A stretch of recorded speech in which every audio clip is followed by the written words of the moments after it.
Je vous propose aujourd'hui quelques pistes pour l'analyse linéaire du poème Le Mal de Rimbaud dans les cahiers de Douai. La problématique de ce texte pourrait être comment ce sonnet utilise la dénonciation de la guerre pour dénoncer l'hypocrisie religieuse. Je vous propose de faire que deux mouvements, tout d'abord les deux quatrains qui vont permettre de dénoncer la guerre et enfin les deux tercets qui vont permettre de dénoncer la religion. Tout d'abord, il faut bien comprendre la construction de ce poème. Les deux quatrains sont en réalité constitués de deux subordonnées temporelles ou d'opposition, ouvertes par tandis que, qui permettent de décrire ce qui se passe sur le champ de bataille par opposition à ce qui va se passer dans les deux tercets. Nous voyons tout d'abord que, dans ces deux quatrains, Rimbaud fait un tableau de la guerre. Il utilise pour cela le champ lexical des couleurs, notamment rouge, bleu, ou encore écarlate ou vert. Il va dénoncer la violence de la guerre par les sonorités désagréables. Il y a en effet dès les deux premiers vers des allitérations en R, les crachats rouges de la mitraille ou encore le verbe siffle qui renvoie à un son désagréable. Il montre que cette guerre est à l'origine de nombreux morts et pour cela il utilise des groupes nominaux pluriels comme les bataillons en masse ou encore 100 milliers d'hommes qui vont devenir un tas fumant.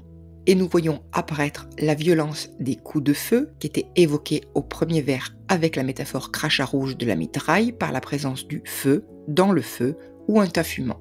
La dimension de destruction liée à la guerre va être rendue par des verbes comme croule ou broie. Rimbaud dénonce également l'indifférence des chefs, notamment avec l'expression près du roi qui raille. Nous observons le roi à une majuscule. Rappelons qu'en France, il ne s'agit pas d'un roi mais d'un empereur, Napoléon, et que la Prusse a un chancelier, Bismarck.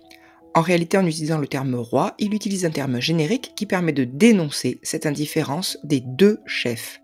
D'ailleurs, pour lui, la guerre est tout simplement absurde, elle détruit des hommes, et non pas une armée en particulier. Il n'y a ni vainqueur ni vaincu, c'est ce que l'on voit avec écarlate ou vert, qui permet de désigner à travers les couleurs les uniformes des deux armées.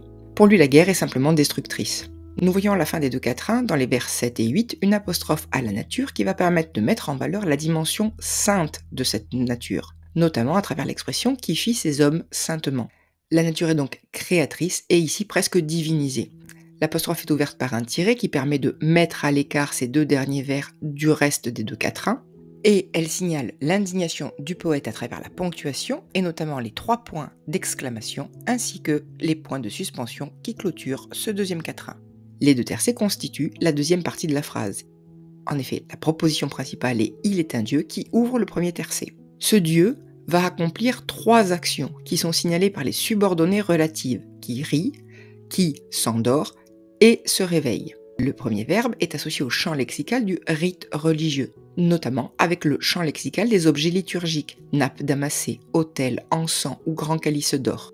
Ce que l'on peut dire, c'est que ce dieu se moque des objets et du rite. Le second verbe, s'endort, souligne l'indifférence de ce dieu face au chant de plainte. En effet, il s'endort au bercement des hosannas, les hosannas étant des chants religieux.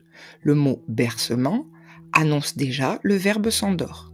Enfin, le troisième verbe, qui est mis en valeur au début du vers du deuxième tercet, souligne que l'intérêt de ce dieu n'est lié qu'à l'argent, c'est-à-dire au gros sous lié.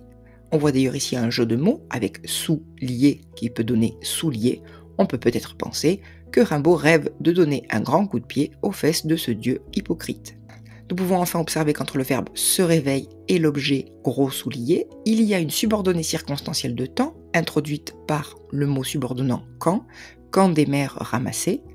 Cette subordonnée circonstancielle insiste sur la douleur des mères qui ont perdu donc leur fils à la guerre, avec le registre pathétique grâce au terme par exemple ramasser, angoisse, pleurant, ou encore vieux bonnet noir qui est un symbole de deuil. En conclusion, il faudra s'interroger sur le sens du titre. En effet, le titre « Le mal » nous interroge sur le fait de savoir de quel mal il s'agit. Lequel d'ailleurs est le pire? Est-ce que c'est la guerre qui fait des morts et qui détruit l'œuvre parfaite de la nature? Ou est-ce cette religion hypocrite qui se fiche totalement de la douleur des mères et qui n'est intéressée que par l'argent que celles-ci peuvent leur donner en espérant obtenir le salut de l'âme de leur fils? On pourra facilement ouvrir sur différents poèmes, soit sur des poèmes en lien avec la guerre, comme Le Dormeur du Val, soit sur des poèmes qui permettent de dénoncer l'empereur, comme L'éclatante victoire de Sarrebruck, ou enfin des poèmes qui peuvent dénoncer l'hypocrisie religieuse, comme Le Châtiment de Tartuffe. Si vous avez tout compris, je vous propose d'aller voir d'autres vidéos d'analyse linéaire ou de pistes d'analyse linéaire. Allez, à bientôt!